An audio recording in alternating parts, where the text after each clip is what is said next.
Hello guys! Hello mga mami! Welcome and welcome back sa lutong bahay ni Mami Lynn. So for today's video, magluluto po tayo ng isang masarap na pang merienda or pwede rin pong pang negosyo. At kung gusto niyo pong malaman kung paano ito gawin, just keep on watching!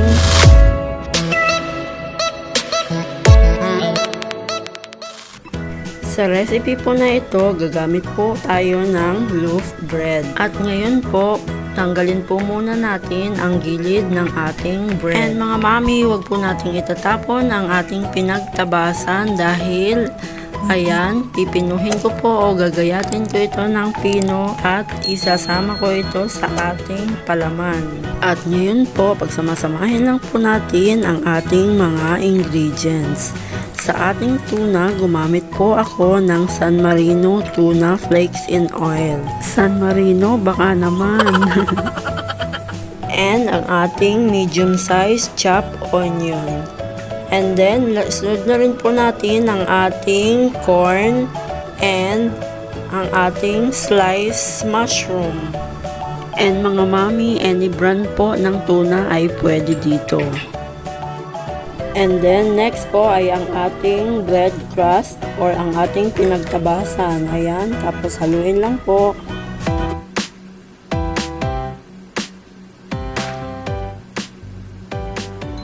At ngayon po, ilagay na po natin ang ating durog na paminta.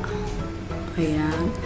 At tapos, isunod na rin po natin ang ating asin at haluin lang pong mabuti. Ayan.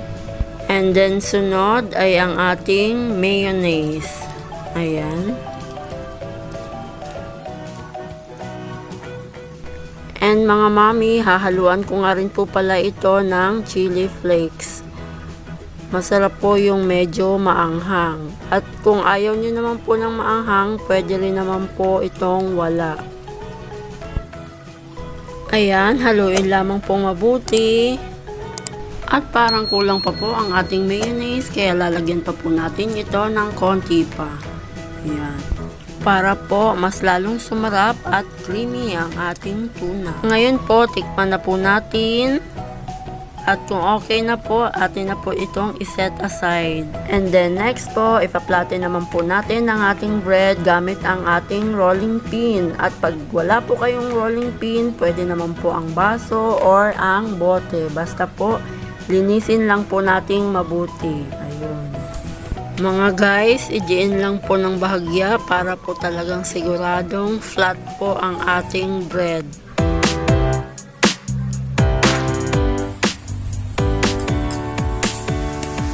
And then next po, maglalagay na po tayo ng tuna filling sa ating bread.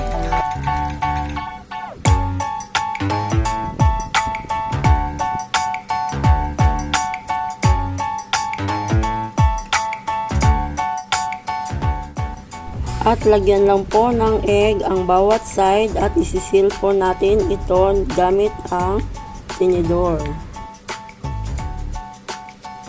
O, diba? Ang ganda. Same procedure lang po mga mami hanggang sa malagyan po natin lahat.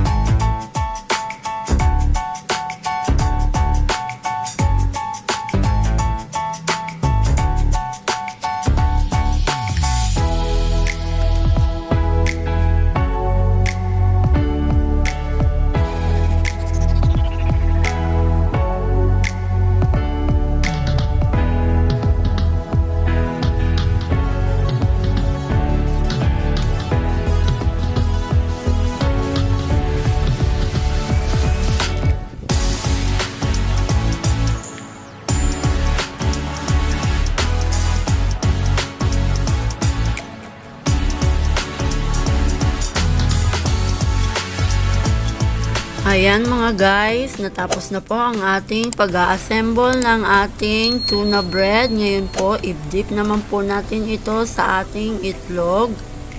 Ayan. At pagkatapos po, dito naman po sa ating breadcrumb. Ayan. Ganyan lang po kadali ang paggawa nitong ating masarap na tuna bread. Yan guys, same procedure lang po ulit tayo.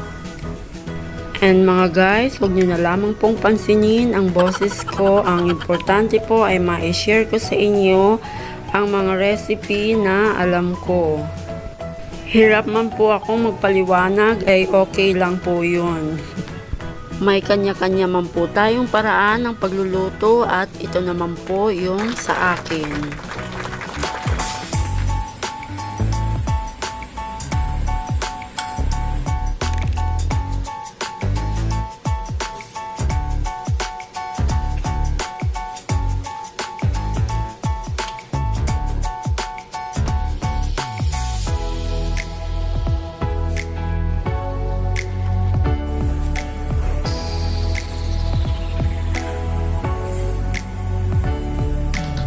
At ngayon, ready na po ito para i-deep fry. Tara guys! I-fry lang po hanggang mag-golden brown ang ating tuna bread.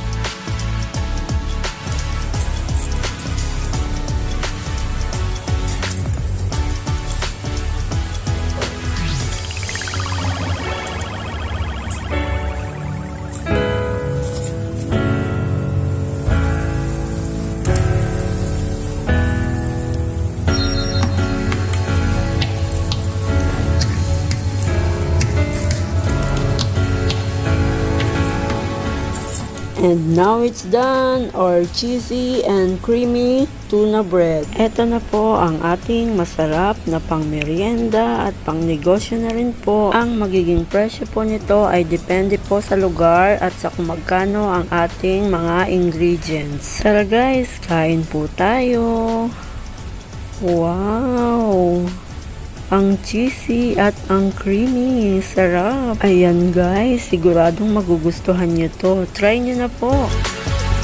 And thank you for watching guys. At kung hindi pa po kayo nakasubscribe, please subscribe po, like and share, and click nyo na rin po ang notification bell para updated po kayo sa aking bago pang mga video. And God bless po. Bye-bye!